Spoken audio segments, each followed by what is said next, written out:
Welcome to Maverick Mind, the podcast. If you are a creative soul, really ready to unlock your potential and design your path to freedom on your terms, then you're in the right place. I'm your host, Ellie, designer, entrepreneur, yogi, and coach, and consider this your home to dive into the mindset, energy, and strategy to fast track your way to success. I'll also introduce you to some of the most creative, visionary, and maverick minds I know to share their insight, to feed your curiosity, and to inspire your next creation. I'm so happy you're here, so let's dive in. Welcome to this very first episode of Maverick Mind, the podcast. I'm so excited to share what I've been creating with you all. I've been hidden away for the last couple of months, interviewing and getting to know and diving deep into the stories of so many incredible creatives, and I'm so excited to share their story and their magic with you all through this channel. Having a podcast is something that I've wanted to do for a long time, but it's taken me a long time to really settle on what I want to intentionally create here. And this is a space that I really want to give to exploring creative living from all angles. If you know me well, then you know already that I've devoted so much of my life to the intersection between my work as a yoga meditation teacher and my creative life, my creative pursuits as a designer. So I kind of bring yoga philosophy into the way that I create everything. But I want to dive into other perspectives. You know, I think following a maverick path, following a path that's maybe less traveled, you have to go against the grain sometimes. And I want to really get to know and hear from those people going against the grain and owning what they really believe in.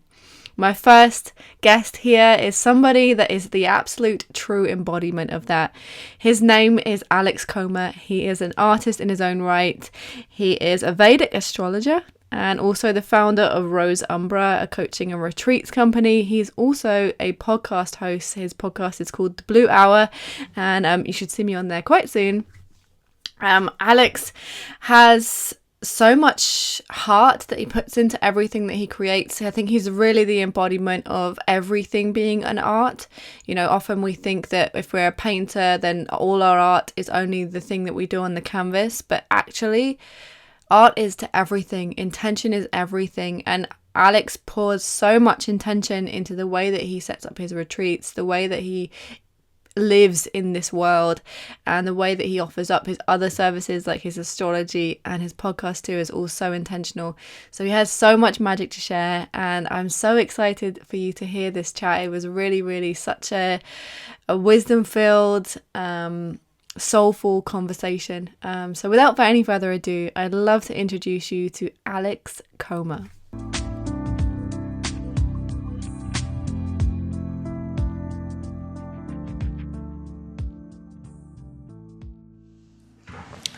Okay, welcome Alex, welcome to Maverick Mind, the podcast. So excited to have you here. I'm really excited to have this conversation. First, I really want to know a little bit about your journey into becoming like a professional artist. I mean, I know a lot of stuff's happened off the back of being a professional artist, but I kind of want to know the journey to connecting with art as your life.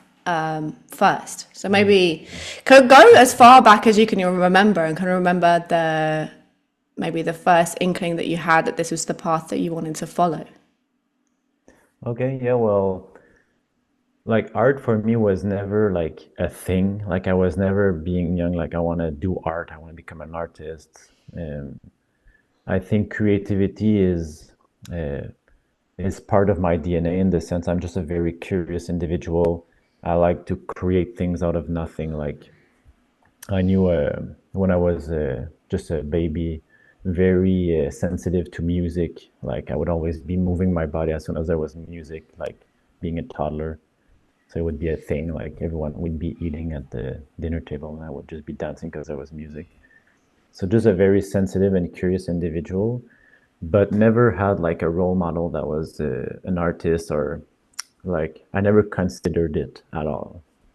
I was into music, like not playing, but just very curious, like all the genres. I was very curious to learn new musics. Every week I would do research, watching all those documentaries to learn everything about everything, being young. And then it was the end of CEGEP in Quebec. We have, after high school, we have 2 years in between university.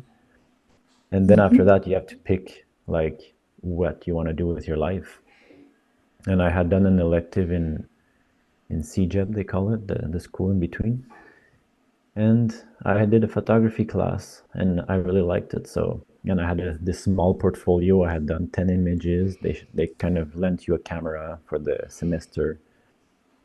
And my mom was pushing me, was like, okay, deadlines for university is in 1 week. You have to pick. She was like, I don't care what you pick, but you have to pick something because deadlines are in 1 week. And so I looked at my options. I like psychology. I like anthropology. I liked so many things, but somehow I decided to look for a photography class, photography program. And then I found one in Montreal, Concordia, but I didn't know it was an art school. I thought it was just like a professional photographer type certificate or whatever. So I just applied last minute, submitted my portfolio in person, had to go to Montreal to submit, intent letter. And only on the first week of school did I realize that this was an art school. We had art history classes and all, all of the things that you do in art school. So in this sense, looking back, I can now see that for me, it's not about being an artist. It's more about connecting to myself. Like that's kind of, if I look back of the thread that connects all the life events up to now, being an artist, like the label is not like something I pay attention to more than the now more and more like my art has led me to understand that art is a divine thing, and that the more I can connect with this divine spark, this kind of fire that exists within us, that spirit is connected with, the more I can go deep and be a light also for something bigger than me. And so, like, there is this thread all the way to this past year where my new biggest art project is my Rose Umbra business, which is something I do from my heart. It's really like a passion project more than like a business in this sense. But this is for me my biggest creation because for the first time it's not about me. It's like this art, it's like my biggest art project. It's a project I do for others. So yeah, like I've skipped many parts, but like if you want to step in, ask a question in regard to what I said, feel free. Yeah, yeah. I mean, something that came to me while you were speaking there is something that I think a lot of creative led people struggle with, and that is pigeonholing ourselves. I think a lot of us, I definitely did this at some point. You think that the way that we channel our creativity is like through this one thing. I am a painter, and then you only do painting, and then you get to a point where you get stuck maybe creatively and you keep trying to force the painting instead of actually tapping into, okay, how does actually what wants to express now? Is it through painting? Is it through dance? Is it through writing? Is it through poetry? And I think that's really interesting. Do you remember kind of ever feeling like that you had to kind of label yourself as just a painter, or do you think it was always that it was a kind of a self-expression through whatever came out? Yeah, like the thing is that I did study photography, so I was not a painter. I Yes. studied photography. We used like old technical cameras. But for me, the whole process of university was kind of understanding myself. Who am I? Like, university, you're 21 years old. I didn't know who I was. I had no like artists, like role models to look up to be like, I want to be like this. So it was really self-discovery, and I felt like I just threw myself in the void. I didn't know what to expect. I didn't know what how to create art, you know. Most of the people in the program had some sort of reference. But this being said, after the first 2 years of university, I realized that while I took a painting elective in my last semester, and I felt so liberated. I didn't know how to paint. I had never painted before, but still, just the act of creating something without the kind of time aspect, because photography is kind of a science of time. You capture time, space time, in like 1/60th of a second, 1/100th of a second, and you're always reliant on the physicality of space, you know. And for me, like, that was the beginning of my spiritual journey in some ways, because from that point on I could think, imagine something that's more abstract and create it out of nothing in my apartment, wherever I was. Didn't need to go out in the world. And so for me, this is a very magical space. And in this sense, I think it's more about magic, you know. It's like, I didn't see myself as a painter necessarily, although like on my bio it's written painter, like I can't deny that. But yeah, I guess for the professional art world, you still have to define yourself, otherwise people won't get it. Like if you say you're a magician, people will just be like what is that, you know? It's so abstract. So you need Yeah. some labels to, but also like this, just the idea of thinking of that right now makes me think of how I have had difficulty, and I still have, fitting in labels when there's like open calls for art and stuff like that, like being in galleries, being this type of artist, it has always been difficult, even to this day, to define my art, because my art, like even in my artist statement, it's a reflection of my inner discoveries. So it's not about necessarily what I create, but it's about the process of the spaces I find within myself as I'm creating and using my paintings as mirrors. So yeah, it could be anything in this sense. Like it could be video. I do video sometimes. I do different mediums. Anything that helps you self-reflect, for me, is art, you know. Yeah, definitely. I'm definitely on the same page about that. Well, I think when when we're talking to galleries and or trying to create a business, if you create a product or something like that, we do to some degree have to kind of not pigeonhole ourselves, but kind of have a theme or have like some kind of style or something, which is something I know a lot of people struggle with. And sometimes that doesn't feel so authentic because for you, you know, it's such a personal process that it's not even that you're an artist. It's just the way that you live. You know, it's just a life that kind of channels through you onto whatever. But I think we have to sometimes dance with this idea of giving things a title, I suppose, for marketing reasons, or unfortunately sometimes to kind of help other people get what we're doing, or kind of understand what our intention is. And I on think which that can be a point, challenge. I do feel that this is something I've been, like, it's been on my mind especially with Rosenbra, because now, like, expressing yourself is good, but you want people to relate, and to some point, some artists, that they do the opposite, so they just look at what people want and they create something to fit that. For me, my personal practice, I don't think there's a good and wrong, but for my personal practice, it was more like isolating myself, like being very hermit in my personal life, and creating a thing which has infinite meaning to me, so that I can learn from it. And then with Rosenbra, now I have to kind of deprogram this, because now I want to be relatable, like the business to be relatable to all the people that are at this frequency that want to receive whatever I have to offer. And so I have to rethink it, because it's not about making like something so esoteric and occulted anymore.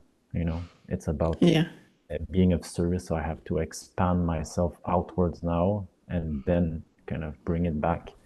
And that's what's going to define if I'm successful in helping and being a light for people or not, right? And then the art world is a bit different. It's more individualistic. People want to buy this unique flavor that you're the only one to create. But I think like being this past few years doing something that's bigger than me or attempting to helps me find a balance. I think that's the key, having this Yeah. unique flavor, but also that's approachable, that's relatable, and therefore that can communicate whatever you have to the masses or the most people Yeah. possible. Yeah, I want to come on to Rose Umbra in a second, but just like something sparked a question, or maybe an insight that maybe perhaps you might have. I know a lot of creatives and artists, specifically the ones that work alone, and kind of channel their work into something that's very individual. They struggle with this idea that what they're doing is a little bit selfish. Something that I really see come up a lot. I was just wondering if you had an insight, maybe a personal insight, or through the work that you do on maybe a personal experience with that or navigating that. What advice? Yeah, like I think my personal insight and my observations from my personal life and then translating it to my friends, emerging artists around me, I think both are necessary. Like I think it is kind of a linear and a natural progress of almost self-consciousness, self-awareness. And this I mean by like when you start doing art, it is selfish because you like if you start at the age I started, you're still developing your self-identity. You're still developing who you are, and the ego is still getting formed and defined. And you have traumas in your childhood, you have all these things, and I see that the art you create becomes a unconscious mirror for you to reflect back those traumas and heal them. Like anything you create has this purpose of self-reflection, and we're just not aware of it. But therefore the ego becomes formed, and until there's like this time that's different for everyone, this line where like the there's a line between like I do this for me and I do this for others.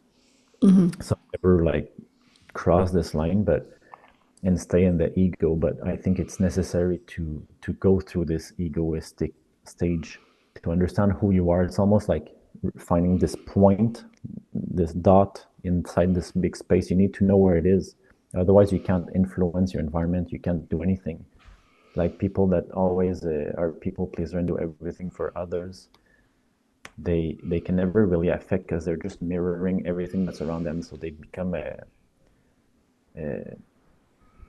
like an influenceable current that just follows the trends and kind of never gets to change anything for the best or for the worse. Some people would do it for the worse, they call black magic, right? But so this identity is, this persona is important, but it needs to be understood as a persona. Otherwise, you become the persona, and I put this in contrast with the soul, like the soul being your solar self, your true self. In Vedic astrology, it's defined by your sun, versus the personality is the first house, and you want to kind of distinguish both, as to not become an egoistic monster that just kind of want to get the most like extract the most material from its environment and for its own benefit, right?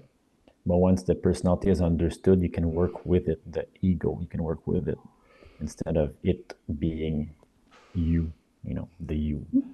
Yeah, that's such a powerful point, I think, because especially when we're kind of moving into a more spiritual realm or getting interested in spiritual things, whatever the word spiritual might mean to you, and whatever channel that comes through. It could be self-development, or it could be astrology, it could be human design, it could be yoga, it could be anything else. We, I think, a lot of the time get caught up in the belief that the ego is this like thing that we should all be forcing away, we should be letting go of. It's this really bad thing. Whereas actually it's not, I don't think. I think we have to be aware of the ego self and aware of the true self and aware. And sometimes the ego kind of has to lead the way, and sometimes the true self has to lead the way, I think, to exist in the world that we live in anyway. Yeah, and in many traditions, it's not them being separate. Like sometimes this, sometimes this. It's more uh, like Carl Jung would call the individuation. It's when they are integrated together and they work as a team. You know, the personality is just kind of the extension of the willpower of the soul or of the true self. Your personality becomes the way you interact with the world, the flavor or the kind of direction you go. But the real leader must be something that's within. Yeah. So there, Yeah, and then not to get too caught up. I guess that's, it's easy, as we said, to get caught up in the people pleasing, especially as a creative, because you and somebody that wants to create a career off the back of it. We go so deeply into external validation. Sometimes that can make you a bit of a chameleon, and sometimes it can make people kind of put on a persona, sometimes really outwardly, that they feel like they need to look this way to be perceived as artist, or yeah, behave in this way, or create this certain kind of work. And in my experience working with creatives, I'm sure you've experienced the same, is a lot of the time that kind of only gets you all so far, whether that is so far in terms of success or so far in terms of fulfillment. I think in order to be fulfilled, you have to kind of, although it might take a bit longer sometimes, have to kind of go toward the expressing what is true, really. yeah, yeah. That's a good point, and that's also the scary part because if you say I will be true to myself and I will not, I guess, I will not alter my truth for anything. That also means that you agree to not become an artist, possibly someday, like not the artist that society expects, Yeah, maybe, you know. And that's a scary thing if you, because we're used to like the the model is that you pick a career and then you do it all your life, and that's your identity. That's what you're here for to do, right? exactly. But what if like you're here to just follow your truth, and that means developing in different areas of life and having that label taken away from you for a period of your life or not, you know? That's a scary thing, right? Like For I sure. for myself, it was very scary. Like Yeah, I it is. think what remains is creativity. You know, you just don't have to have that label. You're still the same persona with the same values and Exactly. Yeah, I think sometimes giving up that idea, even if it's just for a short time, giving up that idea that in order to be a real quote unquote artist, that has to be your full time thing. And you can't have something else that you're doing to supplement it. And I think I definitely see so many creatives kind of jump into, if I want to take this seriously, I have to do it all the time. Or if it's not all the time, it's not real yet and I haven't made it yet. Whereas actually sometimes that kind of almost lack mentality really stifles your creativity, I think, yeah. sometimes. And it keeps you from going in the direction that your soul wants you to go. And I don't know, like I use the word soul a bit, like because I've kind of delved deep into it. So maybe for the audience, the soul is kind of abstract because in so many different traditions they call different things as well.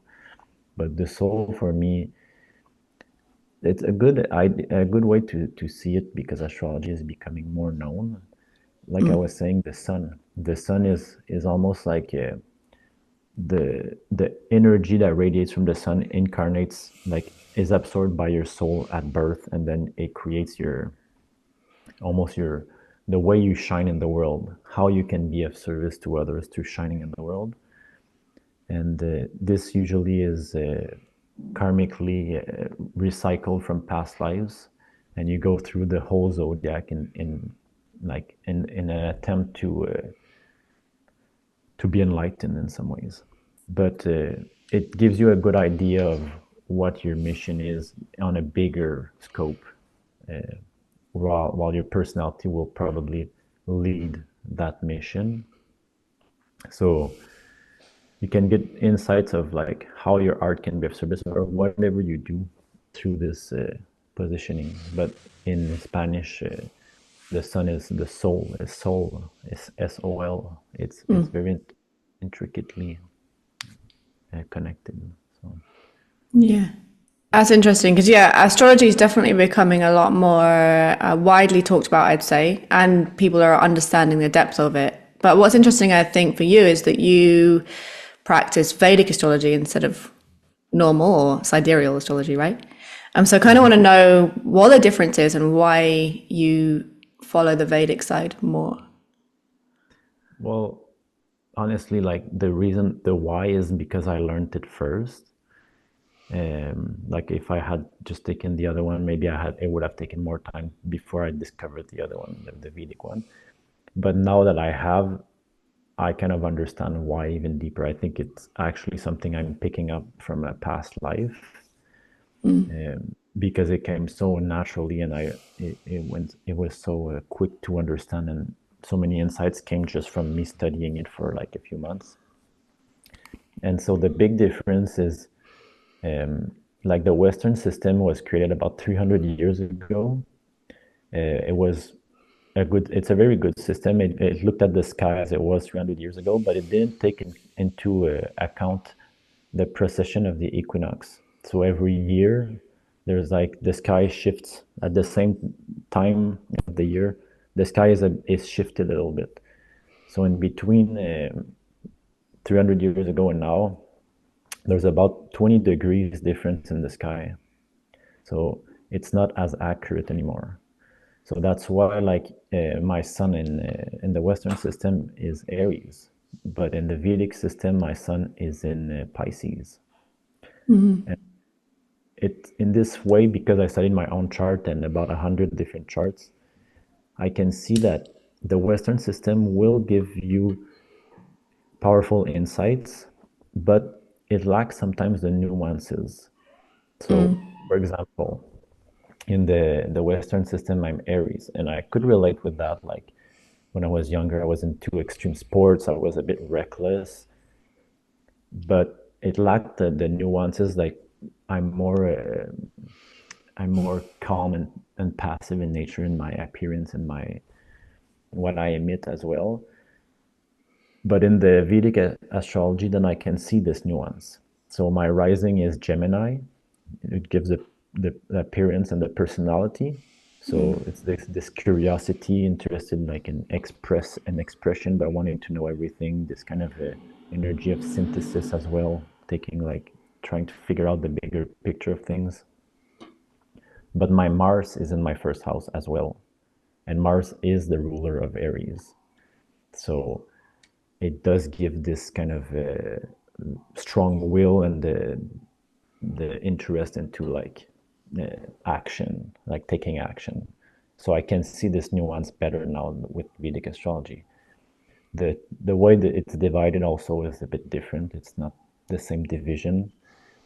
There's many systems, right? There's not just Western and for mine, Yeah. I'm studying North Indian. Like there's different, even in India, different systems. So that's the main thing. But also the emphasis is more on the moon in the Vedic. The moon is a metaphor for the mind. And they understand that what's in your mind is going to create your reality. So therefore, the moon is very important to understand all the other planets in context. And in this same direction, the moon is also the first perspective. So the inside. So for introspection, for helping people, if you look at the moon, you can better help people because you can understand how they think, who they are from their perspective, instead of from the outer perspective and the bigger picture of their lives. So like my moon is in Cancer, but my rising is in Gemini. So people would see me as a Gemini, but I would see myself more as a Cancer because my moon is in Cancer. So, and there's other planets there, so I understand myself better by seeing my perspective through the chart and other people's perspective through the chart as well. Wow. So, and the moon shifts a lot, right? The every 2 hours and a half it shifts, and it's very different for some reason in the Western system as well. The moon shifts, even though like it's the easiest planet to track in the sky. Like you should be able to see exactly where it is and not guess, to the program of the Western system. So Wow. yeah, How have you noticed, maybe through your own chart or through reading many other people's, how this might be quite an abstract question, but how someone's chart kind of relates to the way that they create? yeah. Well, that's why I use it most of the time. I want to understand people's dharma, which is means life purpose, and you can understand their motives as well. Some people, their motives are very different, like creating from a true desire to like you like a need almost. I need to express myself towards a more like it's a career, towards more it's a resource. I do it for money. Like you can see this in the chart depending on the different houses, and it's very intricate. Like it's not like one thing means that they're this type of creators. It's all the relationships between the planets, and also conversation. Vedic astrology in this way, it's more connected to yoga. It's a more slow process, and it's not kind of telling the person you're this, you're that. It's more like, oh, this I see this influence, and then it's a discussion, and we kind of go deep on but through conversation, and but for like the sun. And it depends on also the doshas. The doshas being periods that these planets are activated in your life. So Okay. perhaps like if you're in a Rahu dosha, Rahu is like the shadow planet of like obsession, and you might be like doing it for the wrong reasons in that period of your life. But it's going to teach you something, and then you go to your sun dosha, and then okay, finally you understand why you've been doing all this obsessively before. It's to express in this direction as something more truthful to something that you've discovered in the past. So different doshas will also give different tendencies of why you create. So there's, but it is helpful to see in people's chart, and that's what I like. I work with professional artists with Rosenbra, and I like to. That's the first session we do. It's 90 minutes, but I want to take time to overlook the chart with the person, see the doshas they're at, and then I do tarot as well to kind of bring forth some how I can help them on a more intricate level. And the idea is also like then we can go in retrospect. Like that's what I've done with my personal life is go in retrospect with the artworks I've created in the past, see what the clues were, what is my soul trying to tell me, all the in like the breadcrumbs of your creations that lead you to where you are. It can be a very powerful exercise to do, understanding the Yeah. symbolism of it. Why do I paint always in black or in red, or even if you paint in an abstract way, like Capricorns will often use more like more physicality if they're a painter. Other like Pisces and Cancer and Scorpio will be more into emotion. They're going to paint emotions like with colors, and the depth of the symbolism is more important than the gesture. So there's all of this that can be interesting to learn who you are as an artist and what your unique voice is in its most expansive way as well, because maybe you're tapping into it, but there's even more space for depth of expression that can be found. Yeah, wow, that sounds like a really powerful journey someone can go on to kind of reveal those things about themselves. And that's amazing. It sounds really interesting. So through Rose Umbra, you do coaching and also you organize retreats, right? Yeah, Yeah, the coaching is the first service. I think the retreats is more like even connected to my soul, even more deep, because you get to, I work with astrology to design all my retreats. So I want to like take advantage of whatever energy is strongest in the sky so that we can work on that thing. So therefore, like, it can be more potent. Whatever we will work on will be more potent. And then I construct a theme, a concept through this astrological event that can empower. So we go deep into the esoteric, into the hidden side of, for example, like the next one is about Mars in Aries. So Mars is exalted in Aries. It's ruled. It's the sign of leadership. But what is an exalted leader? Because there is also the dark side of every sign, right? So we go through like the esoteric part of it. We do. There's an ancient, I guess, religion we can say, which is not really a religion because it's called the Gnostic religion, which means like knowledge. So it's to know, you have to experience this firsthand. So that's why I say it's not really a religion, because they would just teach whatever ritual they found, and you would only accept it if it works for you, if you actually experience something. And so there, I draw from a few of those ancient traditions to that have a ritual for Aries to invoke this energy within yourself. We do that. We have workshops on creativity, but the like what is creativity through the Kundalini fire, to the real like essence of the inner fire. How does that express from like a seed, like a thought, and that becomes an eventually through the emotions an action and a manifestation in the material world. So really going deep into what it is and what it can mean for someone that has exalted Aries, but because although this energy is exalted in the world, perhaps Mars is not exalted in your own chart. Perhaps it's actually weak, like Mars in Libra, for example. You will still have this Martian energy, but you will use it always by reflecting with people. So instead of expressing yourself, you will go to like almost in the mind of the person in front of you, see what you think they want, and then express yourself this way. So it's not a direct expression. So then we will look in people's chart. I will do like Vedic astrology for everyone before the retreat, see where Mars is, and like we're gonna work with this energy. How can I, like they call it remedies in Vedic astrology? How can I remedy this? And so I like to customize it and use even the energies of the days of the week. So like Tuesday in French is mardi. Mardi is connected with Mars. So the Tuesday we're gonna do like physical activity. Like we're gonna actually engage the physical, even through breath work in the morning to activate the spiritual fire, and then physical fire in the afternoon with actual physical activity.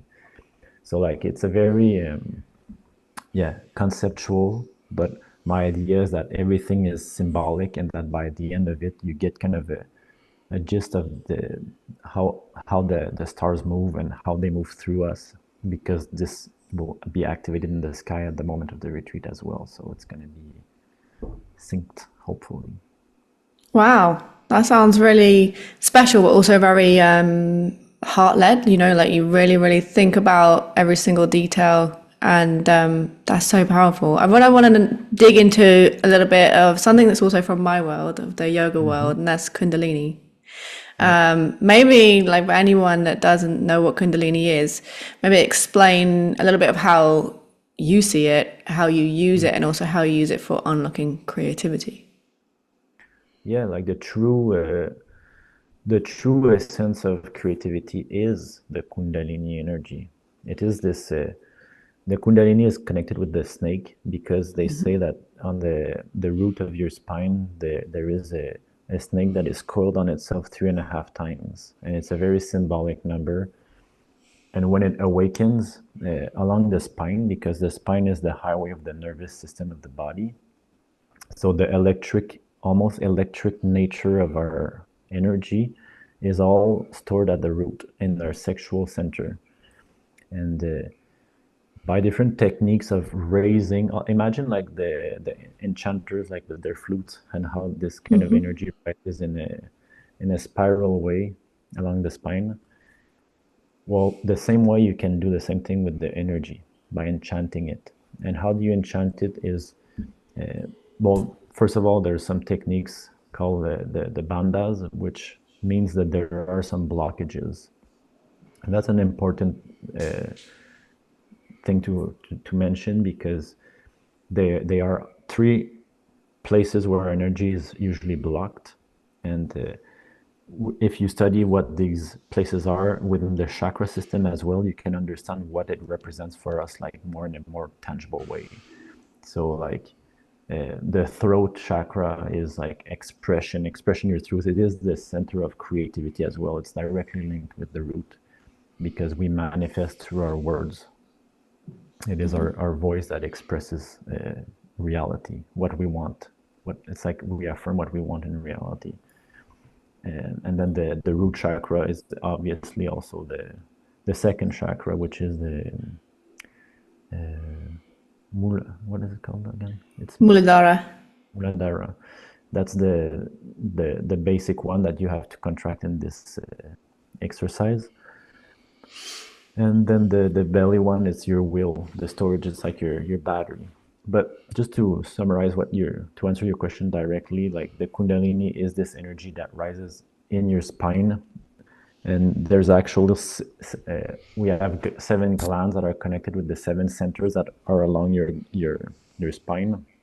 And they each control something different in your body. So the master gland, being the pineal gland, controls all the 6 other glands.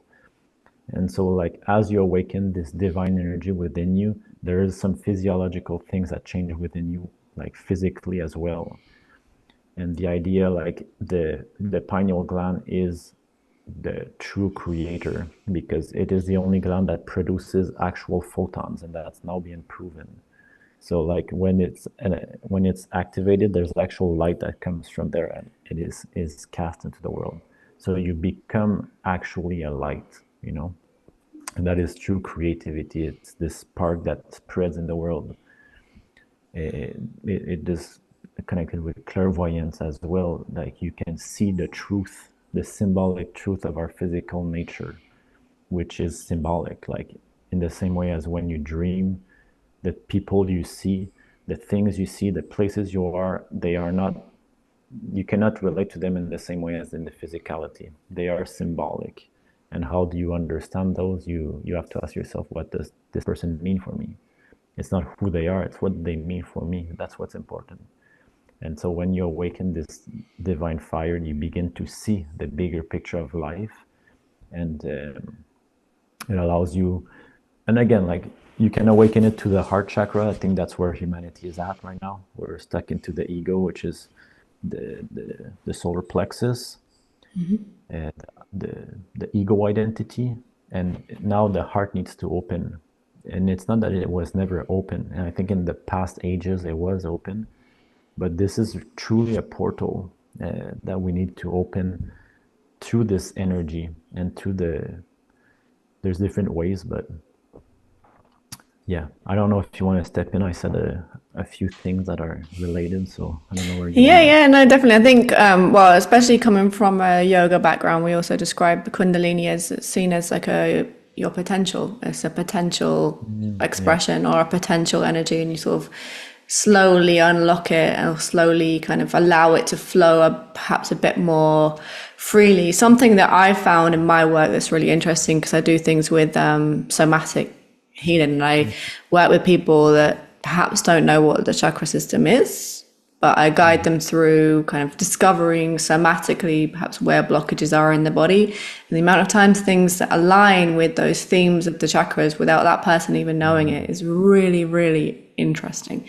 Not always, but I think a lot, I'd say most of the time it does, which is really interesting. And it's sort of unlocking, or like I think sometimes when people use the word blockages, Sometimes people kind of see that as like a real, it's quite a hard thing to say, although that kind of is what it is. Sometimes it feels a bit harsh, but I see maybe restrictions or areas of stagnation, things like that. When Yeah. you start to go into kind of freeing up that stagnant part of somebody, it not only really unlocks their creativity, but also frees them from perhaps the limiting beliefs that might be stored in the nervous system, or limiting Mm. thoughts, or ideas of themselves, or the ideas of their work, or ideas of their life, or aspects of their lifestyle that might be holding them back from really being free enough Hmm. in themselves, and then therefore in their work as well. Hmm. Yeah, that makes sense. It's yeah, you can go like some people do breath work to unlock those things, and some people would go the reverse. They would actually like just close their eyes and listen to their body, like where do I have sensation? What is this trying to tell me? And that's kind of the more somatic approach, the more physical approach, I guess, because the breath is often is not considered physical. But yeah, there's so many ways to go about it, and I think that's the beauty of the age we're living in is like all those techniques, these ancient techniques that have been forgotten are now accessible and starting to gain popularity as well. So we have access to all of those ways, and you can the same way as you can see how someone expresses themselves through their art, you can also see the tendencies, what will work better for them. For someone that's more materialistic, they still deserve to heal. And how can they heal? Sometimes it's through the connection to the body because it's tangible. And that's just where their soul is at in this, let's say, in Taurus. The Taurus people, they wanna be able to feel it, to experience it directly. And so there's nothing wrong with that, and there's techniques that are specific for that. There's tools for everyone. It's just about having the desire to transform, I guess, in the end. Yeah, I think for a lot of people, I've noticed as well, is that we have all these tools. Some people find it a bit overwhelming because there's so many tools. Mm-hmm. And there's something that you lean towards, maybe you feel drawn to, and then Mm-hmm. that kind of serves you for a while. And then you get another tool that you perhaps don't find so comfortable, but it's something that you really need. Yeah. And that's sort of expanding our comfort zone, I suppose, which again, is something that's demonized sometimes. People think kind of, especially if you're an ambitious person who want to really create a life for yourself that's perhaps against a norm or against the grain or something that everyone else seems is impossible. But I think it's not impossible, so long as you're willing to really uncover these parts of yourself that believe it's impossible and kind of overcome them, I suppose, and then manifest it outwardly. And I think that kind of process of discovery can come in many different forms in different times in your life. And yeah, I think sometimes we need the comfort and sometimes we need something that's not going to lead us toward comfort.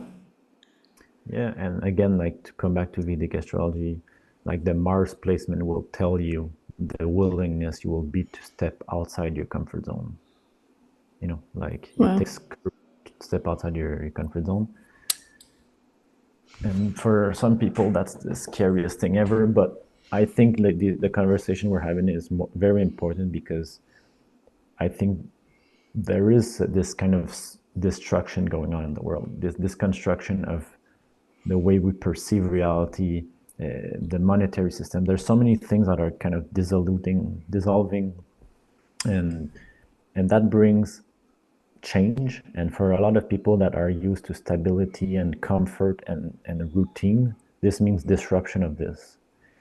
And this means like change is inevitable. Like you will have to do it, and it's either you go willingly and you go with the flow of change, or you resist it and are pushed off, and like you're ripped apart in the way. So I think collectively for some people it's harder, more resistance, but the message is to kind of go with it because you're gonna have to eventually change.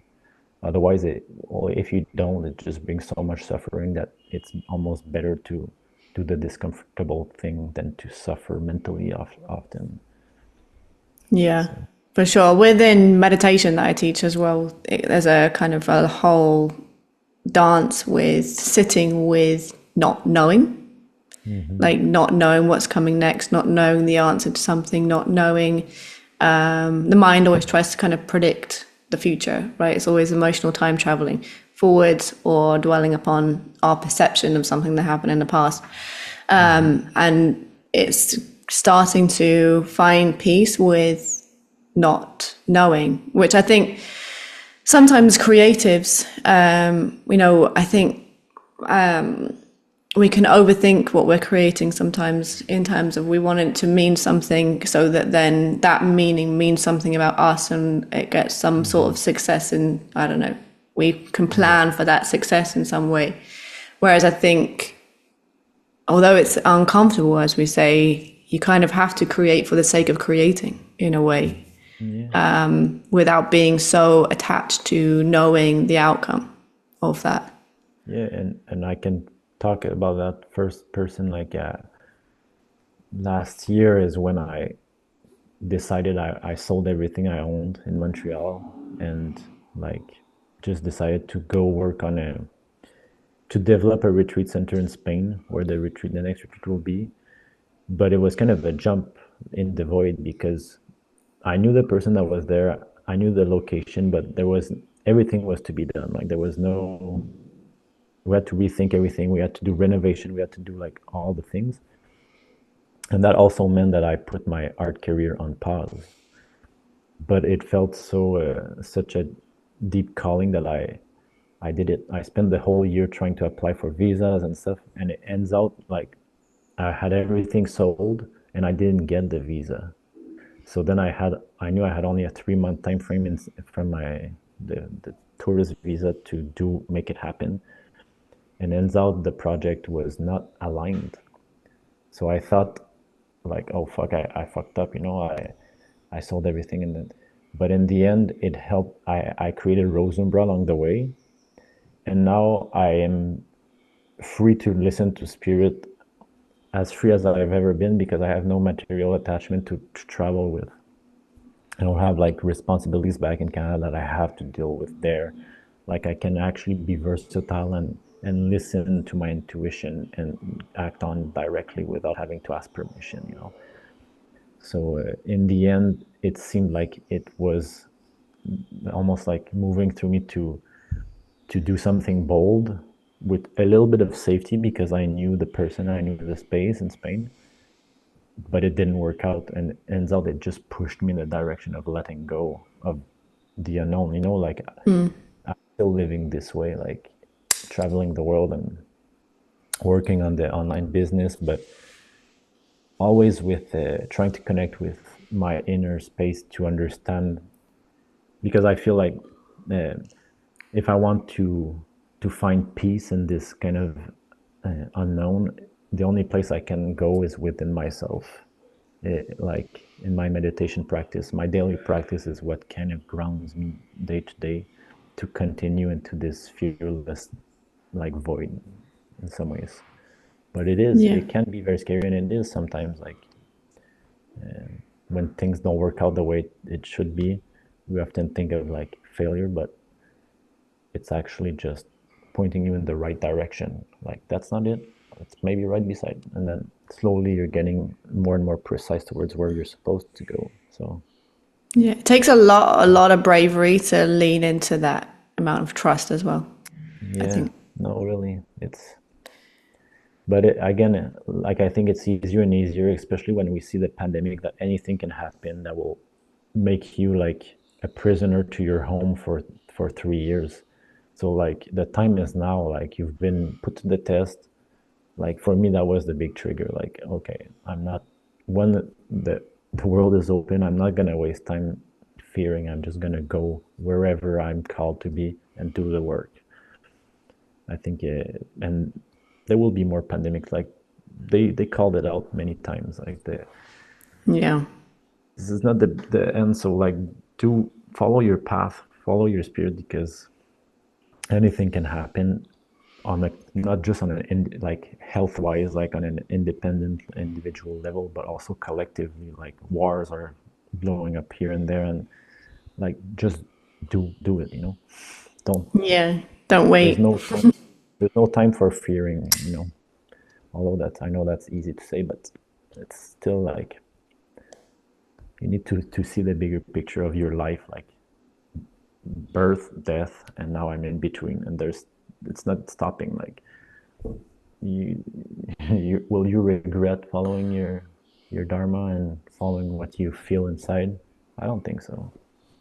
Yeah. And yeah, Amazing. Well, I could keep talking forever, but I think that line seems a sweet way to end our conversation for today. Thank you so much, Alex, for sharing your wisdom. I think this has been a really interesting and powerful, I hope, insightful for anyone listening conversation. Is there anything you want to leave with, or anything else you want to add? well, thank you so much for having me on, and I'm looking also forward to having you on my own podcast, Blue Hour Yeah. podcast, when I'm in London. And yeah, maybe for people that are interested for the retreat, it's happening on the 30th of June, so in a few weeks. It's 7 days in a national park by a river, beautiful, isolated.